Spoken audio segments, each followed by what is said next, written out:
तो यहाँ पर एक्सरसाइज हम 5 देखते हैं। यूक्लिड की ज्यामिति का परिचय, यानी यूक्लिड ने जो ज्यामिति की ज्यामिति क्या होती है, किस तरीके से ये काम आएगी। तो ज्यामिति किस शब्द से बना है? एक तो जियो से बना है और एक मैट्रिन से बना है। जियो का अर्थ होता है यहाँ पर पृथ्वी और मैट्रिन का अर्थ होता है मापना, यानी पृथ्वी को नाम मापना। तो इस तरीके से मापन के रूप में यहाँ पर ज्यामिति का उपयोग किया गया है। अब जैसे यहाँ पर हम देखें, उदाहरण के तौर पर जब हम देखें, जब भी नील नदी के में बाढ़ आती है तो विभिन्न भूमि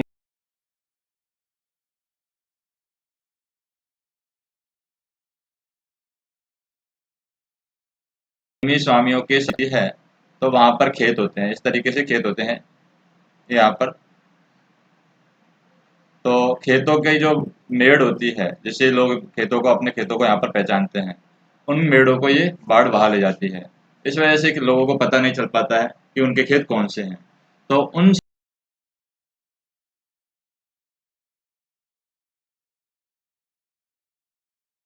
समस्याओं को, यानी अगर ज्यामिति होगी तो उनको हम पुनः बना सकते हैं। नेक्स्ट देखें हम, जैसे कि प्राचीन काल की बात करें, प्राचीन काल में ज्यामिति का काफी उपयोग यहाँ पर किया जाता था। और यूक्लिड की परिभाषाएं, अभिग्रहित और अभिधारणाओं के बारे में बात करें, उन्होंने यूक्लिड ने पॉइंट के बारे में बात की है, पॉइंट क्या होता है, रेखा के बारे में बात की है, लाइन क्या होती है, प्लेन के बारे में बात की है, तल क्या होता है, सरफेस क्या होता है, पृष्ठ होता है।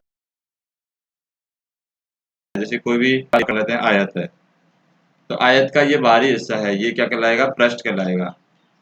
तो यहाँ पर ये हमारा पृष्ठ कहलाएगा, आयत का जो बाहरी हिस्सा है।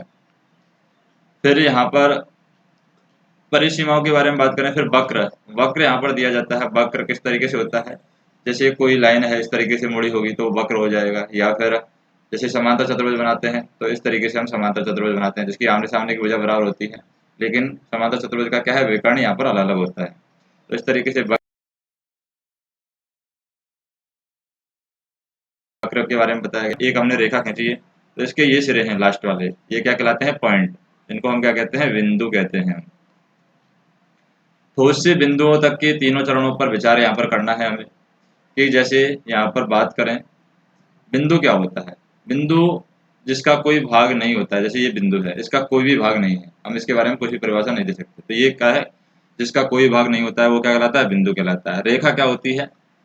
रेखा के अंदर, जैसे ये रेखा है तो रेखा के अंदर चौड़ाई भी होती है, लंबाई भी होती है। जैसे इसकी रेखा की कुछ चौड़ाई होगी, चाहे वो कम ही हो, बहुत कम हो, लेकिन इसकी चौड़ाई भी होगी, लंबाई होगी। तो रेखा में क्या होगी? चौड़ाई प्लस लंबाई, यानी चौड़ाई भी होगी यहाँ पर और लंबाई भी होगी। एक रेखा के सिरे कित बिंदु होते हैं। तो बिंदु क्या होते हैं? यहाँ पर हम कह सकते हैं एक रेखा है, उसके सिरे, यानी कि उसके जो लास्ट वाले 2 सिरे होते हैं वो बिंदु कहते हैं। तो 2 बिंदुओं से मिलकर यहाँ पर ये रेखा बनती है। एक सीधी रेखा एक ऐसी रेखा है जो स्वयं पर बिंदुओं के साथ सपाट रूप से स्थित होती है। यानी एक सीधी रेखा हमने इस तरीके से बनाई, तो ये क्या है? इसमें बिंदुओं के साथ, जैसे बहुत सारे बिंदु हैं आपस में जुड़े हुए होंगे, तो ये सीधी रेखा बनेगी, यानी होते हैं। पृष्ठ जिसकी केवल लंबाई और चौड़ाई होती है उसे हम कहते हैं पृष्ठ। जैसे हम देखते हैं यहाँ पर घन, जैसे ये घन बना हुआ है, तो घन को जब हम ऊपर से देखते हैं तो ये कैसा दिखाई देगा? ये घन यहाँ पर इस तरीके से दिखाई देगा। तो सामने से जो इसका चेहरा दिखाई देगा, ये वाला पार्ट जो दिखाई देगा, हम सामने से देखेंगे घन को तो सिर्फ ये वाला हिस्सा दिखाई देगा, जिसको हम बोलते हैं सरफेस, यानी बाहरी आवरण, वो सरफेस कहलाएगा। पृष्ठ, पृष्ठ के किनारे होते हैं, जैसे ये कोई भी पृष्ठ होगा, जैसे ये पृष्ठ है तो इसके किनारे हैं, जैसे 4 किनारे हैं, 1 2 और 3 और 4, यानी 4 कोने हैं, इनको हम क्या बोलते हैं? किनारे बोलते हैं। एक समतल पृष्ठ जो प्लेन सरफेस होता है, ऐसा पृष्ठ होता है जो स्वयं पर सीधी रेखा के साथ सपाट रूप से स्थित होता है। यानी सर प्लेन प्लेन सरफेस कैसे कहते हैं? प्लेन सरफेस, जैसे ये कोई क्या है, हमारे पास डिब्बा है, इसके समांतर कोई रेखा खींचते हैं तो इस समांतर के नीचे ये भी अगर समांतर है तो वो हमारा कहलाएगा प्लेन सरफेस, यानी कि प्लेन है, इसमें कोई 3D या 2D का डायग्राम यहाँ पर नहीं होगा। तो हमें ऐसे भागों को हमें अधिक अच्छी तरीके से समझना है कि बिंदु एक भाग को यहाँ पर परिभाषित करनी है। उसी तरीके से कोई भी क्षेत्र है, अगर वो क्षेत्र घेरता है तो उसका क्या निकाले जाएंगे, हम क्षेत्रफल निकालेंगे। अगर कोई चीज़ जगह घेर रही है, जैसे ये आयत है, आयत को जगह घेर रहा है, तो इसका हम क्या निकालेंगे, क्षेत्रफल निकालेंगे। यानी आयत का क्षेत्रफल कैसे निकाला जाता है वो हम देखेंगे। नेक्स्ट हम देखें, जैसे यूक्लिड ने कुछ अभिग्रहितों को बिना उनके द्वारा दिए गए क्रम के नीचे यहाँ पर दिखाया गया है। जैसे ये वस्तुएं दूसरी, जैसे मान लो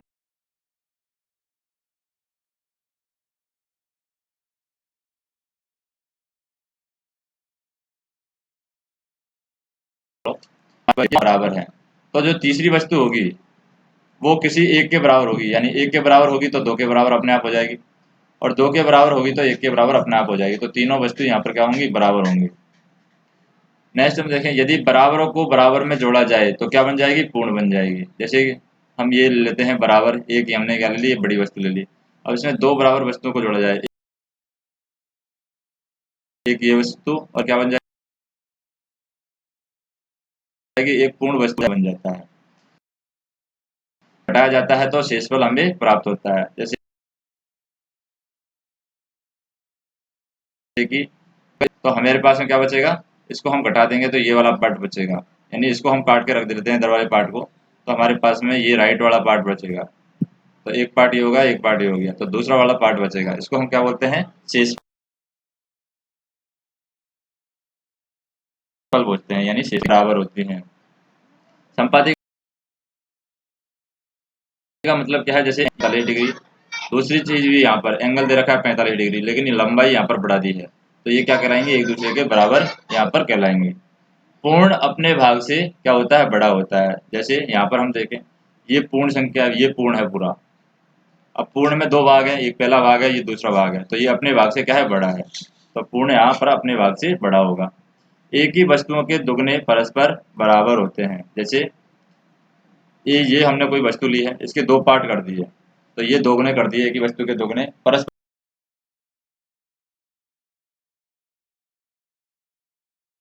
बराबर होते हैं। ये दोनों आपस में बराबर होंगे। एक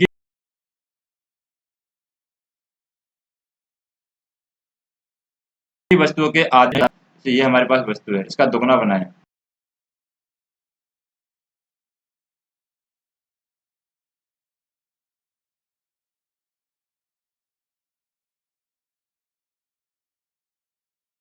और के आधे भाग भी बराबर होते हैं। नेक्स्ट हम देखें यहाँ पर, जैसे कि ये यहाँ पर सांकेतिक रूप दिखाया गया है। जैसे a+1 यानी a b से बड़ा है, और यहाँ पर a इक्वल टू b+c है, यानी b और c को जोड़ेंगे तो बराबर आएगा। जैसे हम कह सकते हैं कि 5 इक्वल टू 3 प्लस एक्स, ये 5 है, 3 प्लस एक्स इससे मिलकर के बना है। तो यहाँ पर हमें x की वैल्यू निकालनी है, तो x की वैल्यू कैसे निकालेंगे, पक्षांतरण कर देंगे। यानी 5 पक्षांतरण कर दिया, 3 को हम बराबर के इधर ले जाएंगे तो ये हो जाएगा माइनस का, तो 5 माइनस 3, यानी पक्षांतरण करके 5 से इधर लेके 3 को माइनस हो जाएगा, 5 माइनस 3 इक्वल टू एक्स आ जाएगा। तो एक्स की वैल्यू क्या आ जाएगी, यहाँ पर 2 आ जाएगी। तो ऐसे हम एक्स की वैल्यू निकाल सकते हैं। तो एक ही बिंदु से अन्य बिंदुओं तक सीधी रेखा खींची जा सकती है। जैसे हम ले लें एक बिंदु, ये बिंदु ले लिया है, और यहाँ पर बहुत सारे बिंदु हैं हमारे पास। तो एक बिंदु से अन्य बिंदुओं तक सीधी रेखा खींची जा सकती है। जैसे सीधी रेखा है यहाँ पर, ये भी यहाँ पर हम देखें ये सीधी रेखा है, ये भी यहाँ पर देखें ये सीधी रेखा है, ये भी यहाँ पर हम देखें सीधी रेखा है। तो ये क्या है, एक ही बिंदु से अलग अलग दिशाओं में अलग अलग बिंदुओं के लिए सीधी रेखा यहाँ पर खींची जा सकती है। नेक्स्ट हम देखें कि ऐसी एक से अधिक रेखाएं यहाँ पर नहीं हो सकती। एक बिंदु से एक बिंदु के लिए एक ही सीधी रेखा खींची जा सकती है, और सीधी रेखा यहाँ पर उस बिंदु के लिए हम नहीं खींच सकते हैं। ये भी हमें देखना है। अब हम बात करते हैं नेक्स्ट या की, जैसे कि यहाँ पर P और Q बिंदु है। अब इस बिंदु से सीधी रेखा जो खींची गई है P से Q तक, ये एक ही रेखा खींची जा सकती है।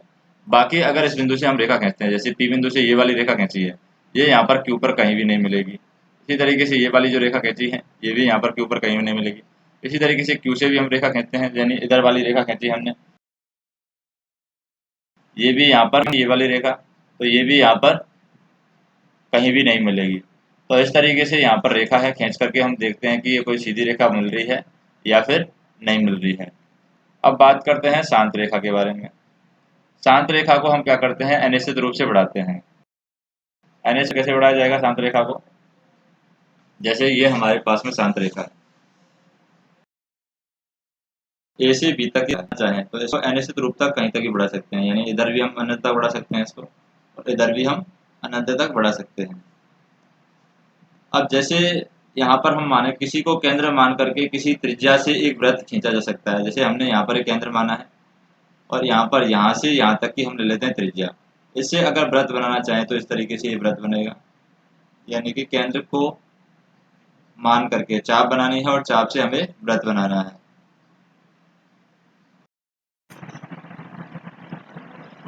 तो यहाँ पर ये त्रिज्या से क्या बन जाएगा, वृत्त बन जाएगा, यानी यहाँ इस बिंदु से इस बिंदु तक हम क्या लेंगे, ये त्रिज्या हो जाएगी यानी आर हो जाएगी।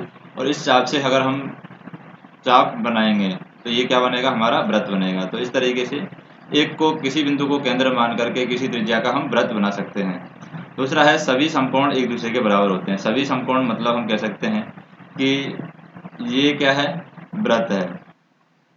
वृत्त के अंदर हम समकोण बनाते हैं, जैसे हमने बना दिया वृत्त के अंदर वर्ग बना दिया, तो वर्ग क्या है, वर्ग के चारों कोण समकोण बनते हैं, तो ये सभी समकोण बराबर होंगे। यहाँ समकोण है बराबर होगा, यहाँ समकोण बराबर होगा, यहाँ समकोण बराबर होगा, यहाँ समकोण बराबर होगा।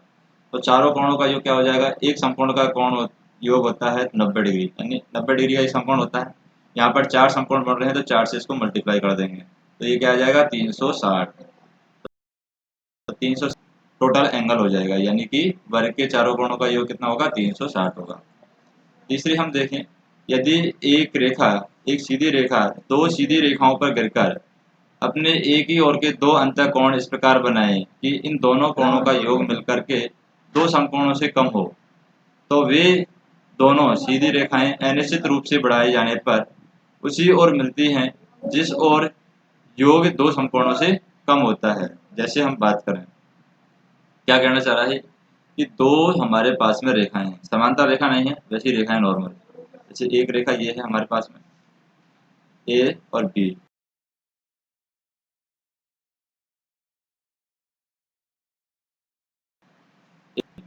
And B. अब इसको एक सीधी रेखा है, तीसरी रेखा काट रही है, जैसे इसने राह काट दिया है, पी और क्यू ने इस रेखा को काट दिया है। अब ये पी और क्यू रेखा काटेगी तो यहाँ पर जो एंगल बनेंगे, ये वाला एंगल क्या बनेगा, 90 डिग्री से कम बनेगा। ये वाला एंगल भी यहाँ पर 90 डिग्री से कम बनेगा। और जैसे इन एंगलों को नाम दे देते हैं 1 और 2। और 3 नंबर का एंगल है, जो ये वाला एंगल है, ये 90 डिग्री से ज़्यादा होगा। और इसी तरीके से 4 नंबर का एंगल है, ये भी 90 डिग्री से ज़्यादा होगा। तो जो एंगल 90 डिग्री से कम है उनको हम जोड़ करके देखते हैं कि इनका योग है, यानी एंगल 1 यानी कोण 1 प्लस कोण 2, इन दोनों का मान अगर किससे कम है, लेस देन है, यानी कम है किससे, 180 कोणों से कम है, तो इसका मतलब ये है कि ये रेखाओं को, ए और सी वाली रेखा को हम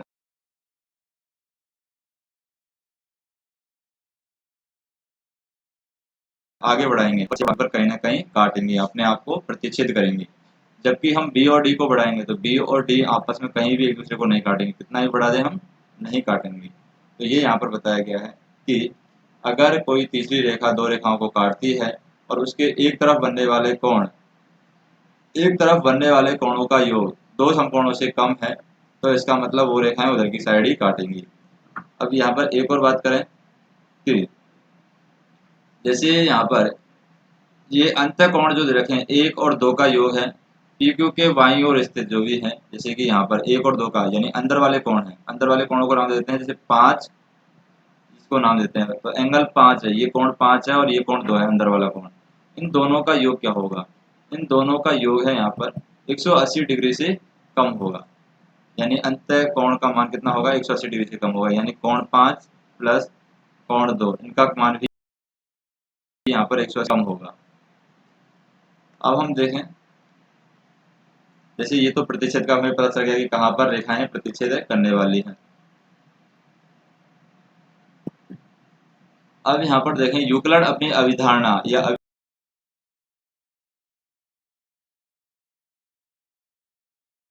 अभिग्रह को यहाँ पर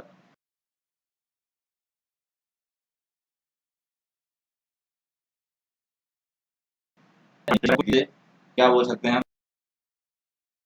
एक तो समकोण त्रिभुज में मान लीजिए कि ये बोला जाता है कर्ण स्क्वायर इक्वल टू क्या होता है, आधार स्क्वायर प्लस लंब स्क्वायर। ये समकोण त्रिभुज में होता है। अब इसका मतलब हम कह सकते हैं कि ये पाइथागोरस प्रमेय है। अब इसको सिद्ध कैसे किया, इसको 3 मानकर देखा, इसको 4 मानकर देखा, और इसका योग है 5 के स्क्वायर के बराबर आ रहा है क्या, ये मानकर देखा। तो 5 का स्क्वायर इक्वल टू क्या होगा, 3 का स्क्वायर प्लस 4 का स्क्वायर। 5 का स्क्वायर होता है 25, 25 इक्वल टू 3 का स्क्वायर कितना होता है 9 प्लस 4 का स्क्वायर कितना होता है 16। तो 25 इक्वल टू 25। तो इस तरीके से ये अगर सिद्ध करने का जो मेथड है ये क्या कहलाता है, प्रमेय कहलाता है। इसलिए इसको नाम क्या दिया गया, पाइथागोरस प्रमेय इसको नाम दिया गया। तो वो हमारी प्रमेय कहलाती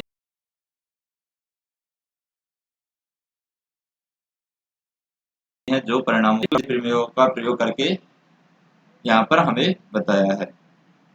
जैसे यहाँ पर ए बी सी एक रेखाखंड पर 3 बिंदु हैं। जैसे ए रेखाखंड पर बिंदु है, ये बी बिंदु है और ये सी बिंदु है, एक ही रेखाखंड पर है। अब यहाँ पर हम देखें बिंदुओं ए और सी के बीच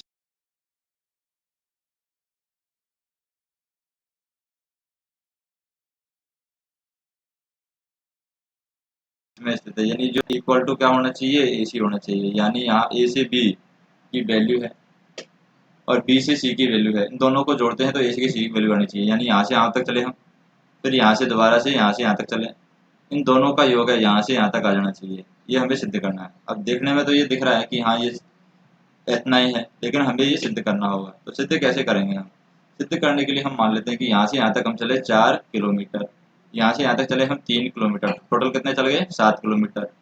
और यहाँ से भी यहाँ हम देखें तो यहाँ तक 4 चले थे, यहाँ तक 3 चले, दोनों को जोड़ेंगे तो 7 किलोमीटर। इसका मतलब 7 किलोमीटर है यहाँ पर भी 7 किलोमीटर है, यानी ये दोनों बराबर है, तो ये सिद्ध हो गया। तो नेक्स्ट हम देखें कि जो आकृति है A B plus B C के साथ है, ए सी क्या है, संपाती है, यानी उसी रेखा पर है। जैसे ए सी पर क्या है, ये ए रेखा है, इसी रेखा पर है, यहाँ पर ए बी और बी सी इसी रेखा पर है, यानी संपाती रेखाएं हैं। तो ये हम कह सकते हैं कि बे वस्तु में जो परस्पर संपाती हों एक दूसरे के बराबर होती हैं।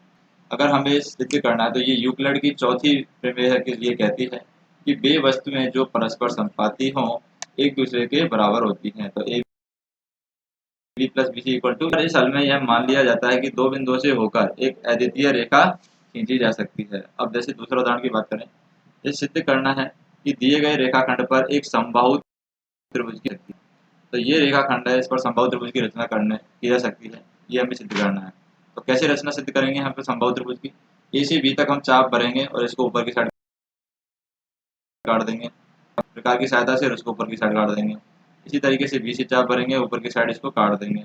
जिस पॉइंट पर कटेगा उस पॉइंट को हम मिला देंगे ए और किससे, बी से। ये हमारा बन जाएगा क्या, समबाहु त्रिभुज।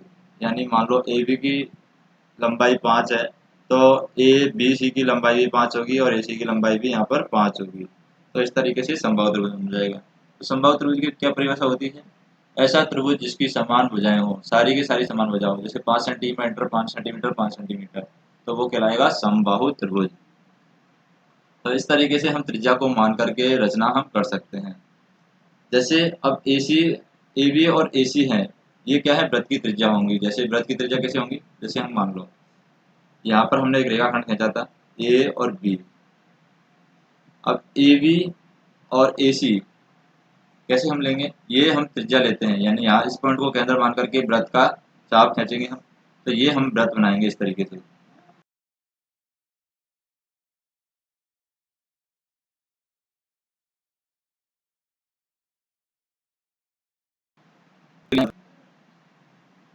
ये दो वृत्त हमने बनाए हैं।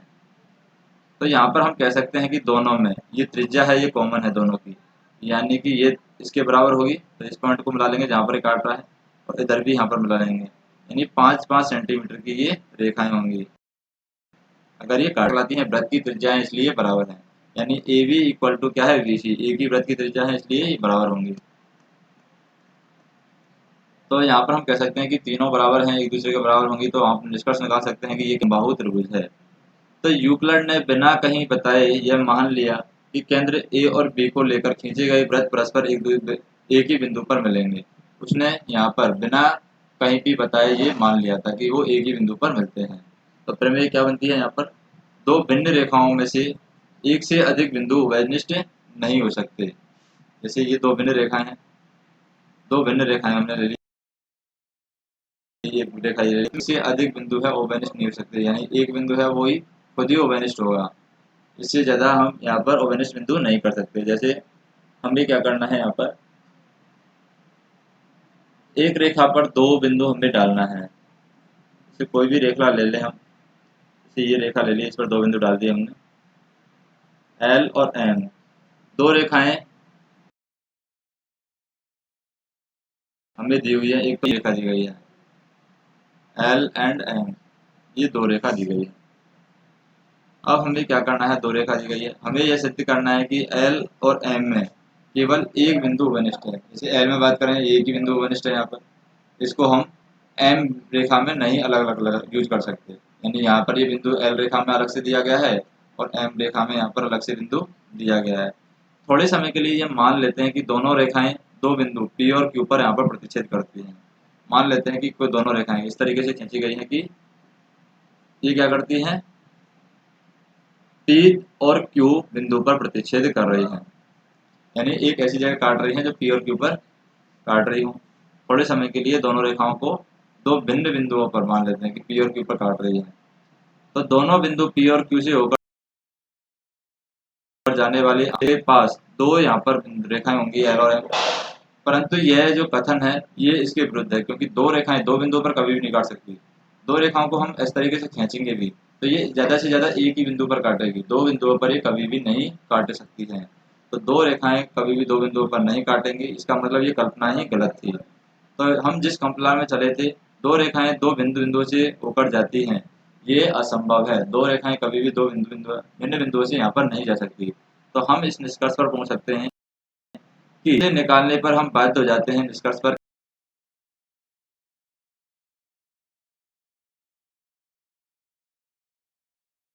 कि दो हैं, एक के अलावा कोई ऑप्शन हमारे पास में नहीं है। अब प्रश्न वाला देखें हम, जैसे कि कौन से कथन सत्य हैं, कौन से कथन असत्य है, और उत्तरों की कारण भी लिखने हैं।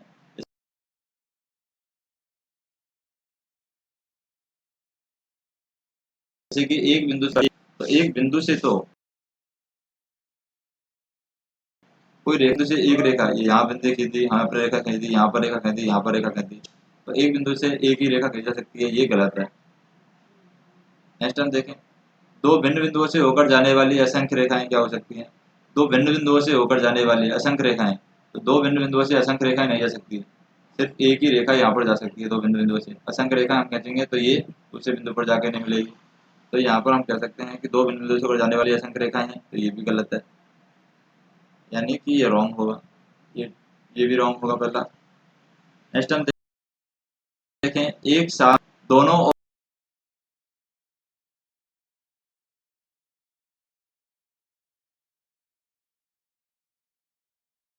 और अनिश्चित ये बात भी सही है। अगर दो वृत्त हमारे पास बराबर है, एक वृत्त ये है, एक वृत्त ये है, तो उनकी त्रिज्या भी यहाँ पर बराबर होंगी। नेक्स्ट हम देखें यहाँ पर, जैसे कि आकृति 5.9 हमें देखनी है। आकृति 5.9 में क्या दे रखा है, ए बी पी क्यू के बराबर है, तो पी क्यू एक्स वाई के बराबर है, यानी कि ए बी किसके बराबर है, पी क्यू के बराबर है, और पी क्यू किसके बराबर है, एक्स वाई के बराबर है। तो हम कह सकते हैं ए बी किसके बराबर है, एक्स वाई के बराबर है, ये भी हम डायरेक्ट कह सकते हैं ए बी किसके बराबर है, एक्स वाई के बराबर है, ये हम पता कर सकते हैं। अब यहाँ पर निम्नलिखित पदों में से प्रत्येक की परिभाषा देखनी है हमें। क्या इनके लिए कुछ ऐसे पद हैं जिन्हें परिभाषित करने की आवश्यकता है, वे क्या हैं, आप उन्हें कैसे परिभाषित करेंगे। जैसे समांतर रेखाओं के बारे में परिभाषा करनी है कि समांतर रेखाएं आपस में एक दूसरे को कभी भी कहीं भी नहीं काटती हैं, दो समांतर रेखाएं हम ऐसे ऐसे खींचते हैं। लंब रेखाओं की बात करें, लंब रेखाएं आपस में एक बिंदु पर काटती हैं, जैसे इस तरीके से अगर लंब रेखाएं खींचेंगे तो एक बिंदु पर काटेंगे।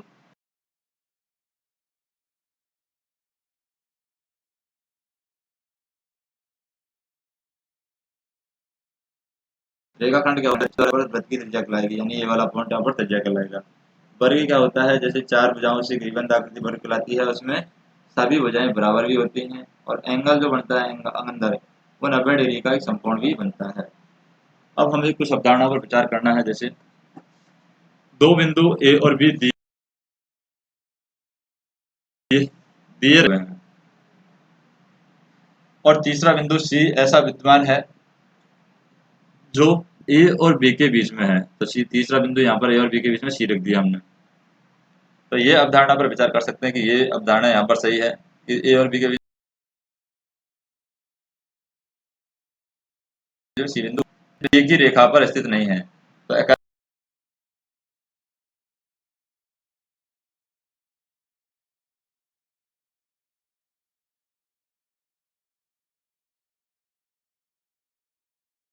तो कम है, यानी कि इसको हम कैसे भी सॉल्व नहीं कर सकते, क्योंकि एक रेखा पर ये स्थित ना हो और ये बीच में भी हो, ये संभव नहीं है।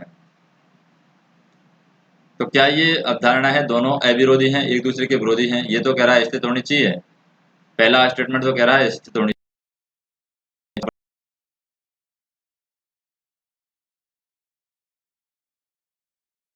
चाहिए, स्पष्ट करनी है। तो हम कह सकते हैं कि यूक्लिड की अवधारणाओं से ही प्राप्त होती है। स्पष्ट इसको कैसे कर सकते हैं कि दो बिंदुओं पर यहाँ पर नहीं काटेंगे, लेकिन यहाँ पर तो रेखा एक ही है और रेखा को अनंत तक बढ़ाया जा सकता है। दूसरा हम देखें, यदि दो बिंदु ए और बी के बीच एक बिंदु सी स्थित है, और सी कैसे है, जैसे ए और बी है, इसके बीच में सी बिंदु स्थित है, जैसे ये सी बिंदु है, और ए सी यहाँ पर बी सी के इक्विवेलेंट है, ए सी यहाँ पर किसके बराबर है, बी सी के बराबर है। तो हमें सिद्ध करना है कि ए सी की जो वैल्यू है वो 1/टाइम ए बी होगी। तो आकृति खींचकर हमें स्पष्ट करना है। जैसे यहाँ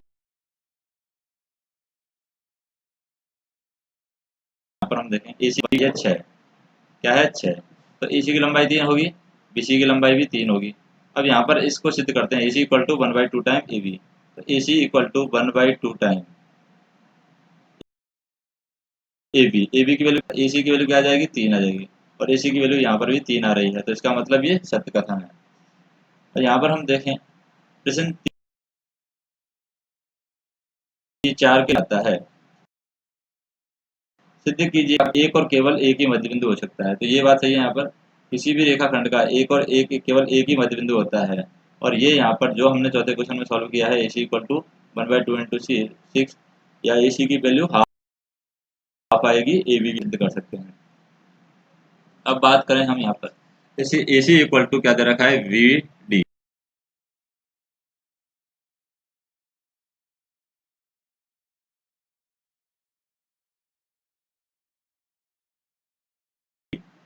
जो इक्वल टू सी डी, ये वाला जो पार्ट हम देखें, यहाँ से हम चले, ये वाला पार्ट यहाँ पर कॉमन आ रहा है, तो ये वाला पार्ट यहाँ पर कॉमन आ रहा है, ये वाला पार्ट।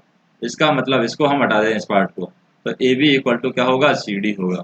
तो A B equal to C D हमारा आंसर होगा, यानी कि A B equal to C D सिद्ध हो जाता है अगर बीच वाले पार्ट को दोनों पोर्शन में से हम हटा देते हैं। यानी हम ये कह सकते हैं, क्या कह सकते हैं, B C plus C D. तो बी सी से बी सी कैंसिल आउट हो जाएगा। में दे रखी है यहाँ पर, यूक्लिड की अभिग्रहता की सत्य क्यों माना जाता है। प्रश्न 5वीं अवधारणा से संबंधित यहाँ पर नहीं है, हमें ये क्या दी गई है, अभिग्रहित 5 दी गई है। अभिग्रहित 5 को यहाँ पर सर्वव्यापी सत्य क्यों माना जाता है। तो अभिग्रहित 5 हम देखते हैं, अभिग्रहित 5 कहाँ पर है। जैसे ये प्रमेय 5.1 है, ये उदाहरण 2 है, ये उदाहरण 1 है, यह है अभिधारणा 5। जैसे क्या दे रखा है, एक सीधी रेखा दो सीधी रेखाओं पर गिर करके अपनी ओर बने अंतःकोण इस प्रकार बनाती है कि अंतःकोणों का योग मिलकर के अगर दो समकोण से कम है, तो ये सीधी रेखा अनिश्चित रूप से बढ़ाए जाने पर एक बिंदु पर ये काटती है, यानी एक सत्य अवधारणा है। तो ये जिसका योग है बढ़ाए जाने पर उसे मिलती है, और जिस ओर यह मिलती है योग दो समकोणों से कम होता है। तो इसको यहाँ पर यूक्लिड की प्रमेय से ही यहाँ पर बताया गया है। अब देखते हैं हम नेक्स्ट, यानी कि यूक्लिड की 5वीं अभिधारणा की समतुल्य रूपांतरण हम देखते हैं। जैसे दो रेखाएं हैं हमारे पास में,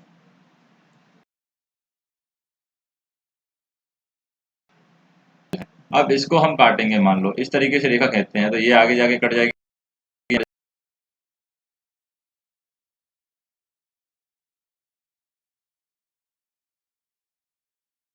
जाएगी, तो ये और एल के समांतर है। अब हम देख सकते हैं कि दो भिन्न प्रतिच्छेदी रेखाएं एक ही रेखा के समांतर नहीं हो सकती। जैसे दो भिन्न प्रतिच्छेदी रेखाएं कौन कौन सी हैं यहाँ पर, जैसे ये पॉइंट है, ये लाइन है, इसको प्रतिच्छेद करती हुई ऐसे लाइन कहते हैं, तो ये कभी भी अंतर नहीं हो सकती। ये यूक्लिड ने हमें बताया है। नेक्स्ट हम देखें जैसे कि सभी रेखाओं के एक ऐसे युग्म की दूरी पर होता है। क्या यह कथन यूक्लिड की पांचवी अवधारणा की प्रत्यक्ष परिणाम है? तो यहाँ पर ये पांचवी अवधारणा का जो सीधा परिणाम यहाँ पर नहीं है, क्योंकि एक दूसरे से प्रत्येक स्थान पर समदूरस्थ जो होती हैं वो रेखाएं, वो एक दूसरे के प्रत्येक स्थान पर समदूरस्थ ही होती हैं। एक रेखा हमने ली और एक हम रेखा को यहाँ पर देते हैं, जैसे कि जो रेखा एल पर स्थित है, एक दो रेखा ले ली हमने, एक एल और एक एम। ये एल रेखा ली है और एक एम रेखा ली है। इसके एल और एम है, ये क्या है, समांतर बताई गई है यहाँ पर। तो एक ही बिंदु पर एक ही रेखा से दूसरे उस बिंदु से डाले गए लंब की लंबाई होती है। तो एम पर स्थित किसी बिंदु से एल की दूरी अगर हमें पता करनी है, एल से एम की दूरी पता करनी है, तो किसी बिंदु से रेखा एम की दूरी सदैव समान होती है। तो ये दोनों रेखाएं क्या होंगी, प्रत्येक स्थान पर एक दूसरे के समान होंगी। अगर प्रत्येक स्थान पर समान होंगी। नेक्स्ट हम देखेंगे यहाँ पर यूक्लिड ज्यामिति होगी, परंतु इसमें हमारे द्वारा प्रयोग किए गए अभिक्रमित या यूक्लिड के अभिकृत प्रमेयों से भिन्न हो सकती है। जैसे यूक्लिड के अंदर क्या बताया गया 5.2 में, आप यूक्लिड की लगाई जा सके। जैसे दो रेखाएं हैं, इस तरीके से हैं,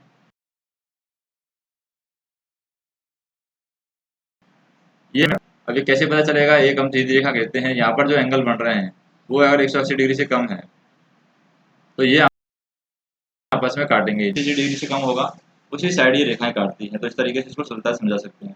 दूसरा क्या है, यूक्लिड की पांचवी अवधारणा में समांतर रेखाओं के अस्तित्व का औचित्य निर्धारित होता है। यानी समांतर रेखाएं हैं, दो समांतर रेखाएं हमेशा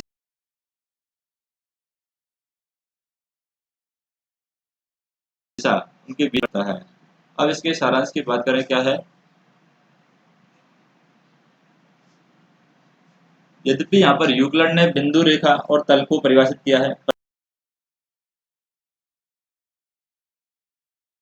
परंतु गणितज्ञ है परिभाषित पदों के रूप में लिया गया है।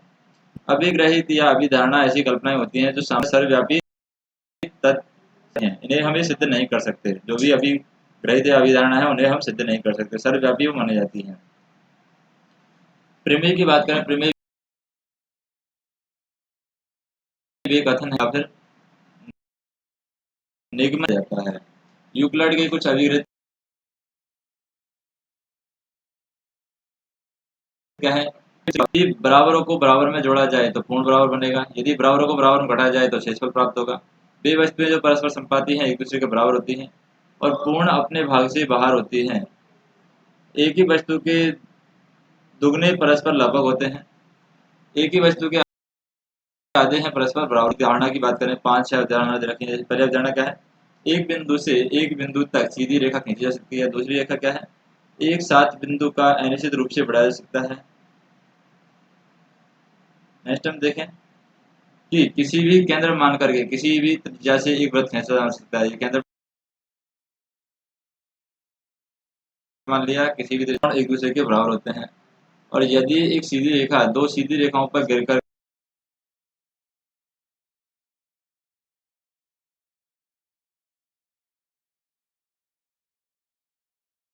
के अपने और यूक्लिड की पांचवी अवधारणा क्या कहती है, प्रत्येक रेखा एल उस पर स्थित है और प्रत्येक बिंदु पी के लिए एक अद्वितीय रेखा एम होती है और पी से होकर जाए। दो भिन्न प्रतिच्छेदी रेखाएं एक ही प्रतिच्छेदी रेखा है, वो एक ही रेखा के आपस समांतर नहीं हो सकती। यूक्लिड की पांचवी अवधारणा को पहली बार चारों अवधारणाओं की सहायता से सिद्ध करने के सभी प्रयत्न असफल रहे, परंतु इनमें से अन्य ज्योमेट्रियों की यहाँ पर